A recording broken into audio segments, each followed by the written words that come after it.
Dad. He's in the living room. Dad was sprawled on the sofa, shoes kicked off, surrounded by the Saturday newspapers. He was equally startled by Imogen's appearance. He sat up straight and peered at her above his reading glasses. He can't help looking a bit fierce and intimidating when he does that, but Imogen didn't seem at all bothered. She sat down opposite him on the best velvet chaise longue, smiling. "Hello, Dr. Carr. Remember me? And this is little Coco." Imogen patted the velvet beside her and Coco leapt nimbly into place. Said Elsie. "We're not allowed on a velvet chaise longue, let alone Tyler." But neither Dad nor Izzy liked to tell her this. I took a deep breath and sat one side of Imogen, and Clover sat the other. Elsie and Dory and Johnny and Phil all squashed up on the opposite sofa, staring at us as if we were on television. Tyler barked enviously at Coco, clearly wanting to jump up on the chaise longue too. I reached over to haul him up, but Izzy glared at me. "No, not Tyler," she snapped. "You know he's not allowed." "Oh, goodness, Mrs. Carr, aren't dogs allowed on the furniture?" said Imogen, gathering Coco up in her arms. "I'm sure your little dog hasn't got muddy paws like Tyler," said Izzy. "What a sweet little darling." I reached out and patted poor Tyler, aggrieved on his behalf. "Now let me make everyone a drink," said Izzy. "What would you like, Imogen? Fruit juice or milk? And a chocolate cookie?" "Oh, just mineral water, please," said Imogen. "Don't tempt me with a cookie. I'm on a carb-free diet." Our jaws dropped. Mineral water? Why on earth would anyone in their right mind choose water? And what on earth was Imogen doing on a diet? She was thin as a pin. Dory looked particularly astonished at the sight of someone willingly turning down the chance of a cookie. "Can I have Imogen's cookie?" he asked quickly. "No, Mr. Greedy Guts," said Izzy, and scurried off to the kitchen. Dad was still peering over his glasses. "How long have you been on the diet, Imogen?" he asked. His tone was mild, but we could tell what he thought of the whole idea. "Oh, don't worry, Dr. Carr. I promise you I'm not turning anorexic," she said. "My mother's dietitian worked it out for me, and it's wonderfully nutritious, and I take vitamin supplements anyway." "Even so, surely your parents don't think it's a good idea," said Dad. "Oh, yes, they do. I have to guard against getting tubby. I do a little modelling nowadays, and so I really have to stay very slender," said Imogen. She smiled at me. "I wish I was naturally thin like Katy," she said. I wasn't sure whether she meant it or not. Oh, glory! Fancy someone like Imogen wishing she was like me. "You do modelling," said Clover, sounding awed. "Izzy says I might be a model one day," I blurted. Dad made a little noise. He stifled it as best he could, but I heard it. He was laughing at me. I sat, silent and stunned, while Clover and Elsie chatted to Imogen, admiring her greatly. The littlies remained unimpressed, fidgeting and scratching, but they stayed where they were because they wanted their cookies. Izzy came back with 2 cups of coffee, 1 glass of mineral water, 6 glasses of juice, and a big plate of cookies. They weren't the ordinary shop-bought kind. They were her own homemade sort with extra chocolate. "Perhaps you'll change your mind, Imogen," Izzy said, offering her the plate. But Imogen remained resolute. We watched her drinking her mineral water, amazed that she preferred it to sweet juice. I wondered about trying it myself sometime, as it seemed such a sophisticated choice. "Right, let's go and play in our bedroom," I said to Imogen and Clover as soon as they finished drinking. Then I blushed terribly, because play seemed such a childish word. "I mean, hang out," I added, feeling a total idiot. Imogen came with us readily enough. Elsie clamoured to come too, following us up the stairs. "You can come with us later when we have our picnic you know where," I said, "but not now. We want to do big girls talk, so scram." I gave her a little push. "You are a big girl, Katy," said Elsie. "A big, hideous, giant girl. You won't even fit in this house soon. You'll keep bumping your ugly head on the ceiling and I shall go, ha ha ha. Take no notice of the infant. She's always whining like this, I said to Imogen in a lordly way, and slammed the bedroom door shut on Elsie. Right, here's our bedroom. Tyler ran round and round it, wagging his tail. He picked up one of my old socks and started shaking it wildly as if it were a rat. Imogen put Coco down on the bed, away from him. Coco sat down obediently, not scrabbling at all. That's my bed, said Clover. Do you like my patchwork cushion, Imogen? Lizzie helped me make it. And look, see this picture of the two of us on the wall? Katy did it. Isn't she artistic? I did the decorations all around the edge. And look, there's all our old teddies on the windowsill. Of course, we don't play with them anymore, I lied hastily. Yes, said Imogen, clearly unimpressed. She looked round in surprise. Don't you have your own television? And what about your tablets? We don't have any, I said, embarrassed. But I have a phone, look. Imogen looked and raised her eyebrows. That's kind of a granny phone, isn't it? She said. It's because of our dad. He hates most modern technology. He's dead old-fashioned, I said, still stinging from his little snort of laughter. Oh, he's sweet, said Imogen. He can't help being an old fuddy-duddy, bless him. He's quite old, isn't he? I mean, old to have so many young children. He's more like a granddad. I swallowed. I knew I'd just called Dad old-fashioned, but it seemed worrying that Imogen was talking about him like that. Dad wasn't old, was he?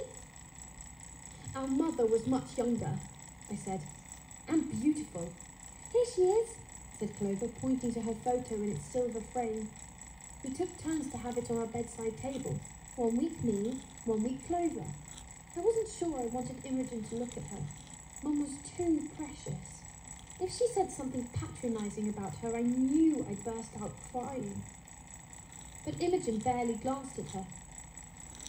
So, what do you two guys do up here then? I'm guessing you don't have iPods either. Clover and I looked at each other.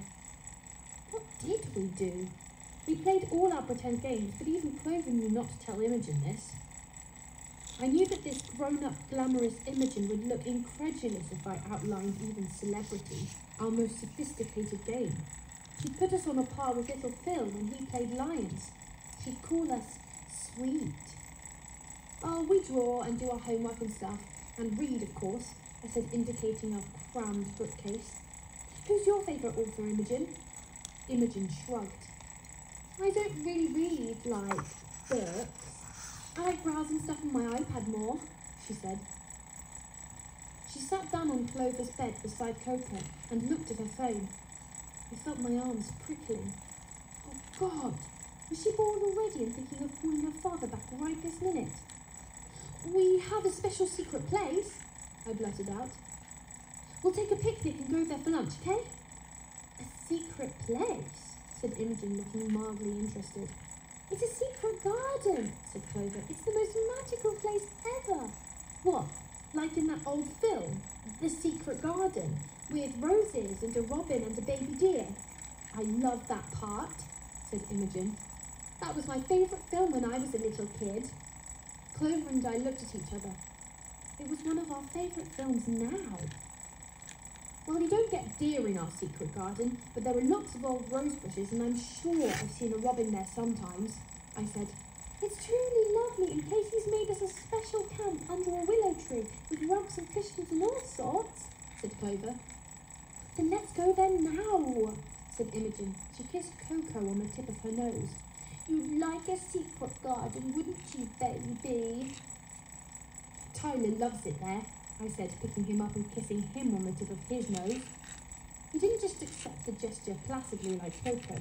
He wriggled and squirmed and licked me thoroughly all over my face. Get off me, Tyler! I've already had one bath today, so I don't need another, I said. Come on then. It's a bit early, isn't it? Said Clover. I consulted my beautiful watch. It was only 11:30. Well, we'll go and sit on the garage and wait, I said. Let's see if Izzy's got started on our picnic. What kind of picnic? Asked Imogen. Oh, it's heavenly. Quail and sweetmeats and passion fruit, said Clover, her face glowing. Wow, said Imogen. Well, we pretend it is, I mumbled, embarrassed. Imogen didn't seem to hear me and I didn't repeat it. When we got downstairs, I told Clover to conduct Imogen and Coco to the garage while I rushed to Izzy in the kitchen. She was busy preparing food. Izzy, could you possibly make it a very, very special exotic picnic? I said, with no carbs, whatever they are. Well, I'm doing my best. Your Imogen's not at all the way I imagined a St. Winifred's girl. I'm doing the salads specially for her, and there's carrot sticks and the avocado dip I was saving for your dad's and my supper. And I've taken the skin off the chicken so it's as low calorie as possible. Oh, thanks so much, Izzy, I said, so relieved I gave her a quick hug. She went really pink and her face screwed up, almost as if she were about to burst into tears. I backed away quickly, feeling awkward, and ran to join Imogen and Clover. This is where we wait, I said, taking Imogen's hand and pulling her outside through the French windows, across the garden to the garage. We're allowed to climb right up, Clover and me. It's quite easy, just nipping up the ladder. I'll show you. Imogen was staring at me as if I were mad. Why do we want to go up on the garage roof? She said. Well, it's a good waiting place, I said. Who are we waiting for? Said Imogen. Our friend Cece next door. She has dancing on Saturday mornings, but she gets back as soon as she can, about 12:10. You'll love Cece. She's very pretty, but not as pretty as you, of course, I said. Imogen dimpled when I said that, but she wouldn't be persuaded to climb the ladder. It's easy peasy, I said, climbing up and down to show her. I can do it. Watch, said Clover. I know I could climb that stupid ladder, but I'm not allowed yet. And it's absolutely not fair, said Elsie, tagging after us. But there's no point, said Imogen. I don't want to sit on the garage roof. It looks horribly uncomfy and dirty too. Can't we just go to the secret garden now? Yes, of course, I said, though I felt anxious about going there without Cece. I felt in my shorts pocket for my phone, ready to text her, but I saw I'd let the battery run right down. Again. I found a scrap of paper and decided to leave her a written message, but didn't have a pen on me. Just half a tick, Imogen. I dashed back indoors and asked Dad if I could borrow his fountain pen for a minute. Katy, I love you dearly, but I shudder to think what havoc you would wreak on the nib if I let you use my precious prescribing Mont Blanc for a full 60 seconds, said Dad. Oh, you're just an old fuddy-duddy, I said, exasperated, and I abandoned my pen-seeking, grabbed the picnic from Izzy, and rushed back outside. Dory followed immediately, and Johnny and Phil followed him. Elsie was still hanging around Clover and Imogen. It looks as if we're all going, I said. Except Cece, said Clover quietly. I chose to ignore her. I led the way to the gap in the hedge. Imogen looked aghast. Oh, come on! Isn't there a gate? This is a secret garden. Of course there isn't a gate, said Elsie impatiently. There must be a gate at the front. Yes, but it belongs to old Mrs. Burton and she doesn't have a clue we creep into her back garden. Look, we'll put the picnic blanket down on the earth so you won't get a bit mucky, I promise, I said. You just have to do one quick wriggle and you're through. Imogen gave a great sigh. All right, but it had better be a good secret garden. It is. It's the most beautiful place in the whole world, Clover promised, wriggling through the hedge herself. The others all followed. Tyler went through, and Coco, encouraged, darted through too. There, now you, Imogen, I said. So she wriggled through daintily enough on top of the specially laid down picnic blanket. But when I squirreled through afterwards, Imogen was still ostentatiously brushing herself down and peering round blankly. Is this it? She said. It's just some old back garden. No, it's a secret, see? And here's our dear old willow. Look, it's just like a green cave inside. That's where we'll have our picnic. And this over here is our grand tree. I can climb nearly to the very top. I'm building a tree house on that big branch. I've nearly got enough wood collected, and the trunk's quite hollow, so I've plans to make a slippery slip slide, like in the faraway tree. I hesitated. Of course, I only read that when I was a little kid, but the others still like it. Imogen still looked blank. But it's just an ordinary tree now, she said. She consulted her phone again. Let's have the picnic, I said quickly. Yes, let's, said Dory at once. But we'll have to save some for Cece, said Clover. Of course we will, I said, spreading the picnic blanket inside the willow and opening the basket. There, let us commence our grand repast. Izzy had truly done us proud. There were the chicken breasts and a large mixed salad beautifully laid out in a pattern on the big plate, and the green avocado dip with the neatest little carrot sticks set all around it. There was an open mixed berry pie, the fruit all glistening, and a tub of Greek yoghurt, and little orange clementines, and a box of rose-pink Turkish delight. Oh, look, the kitchen maid has been truly diligent, I said, starting up the game. Oh, rapturous day, said Clover, doing the correct response. Oh, the feast of kings and queens, said Dory and Johnny together as they tucked in greedily. Wait, we must serve our honoured guest first, I said. But the honoured guest wasn't looking impressed. That's not quail, that's chicken, she said. Well, of course it's not real quail. That's just in old-fashioned storybooks. For playing, see? I said, putting my arm round her. Imogen shrugged my arm off. We have quail sometimes, and I love it. I thought I was going to have it now.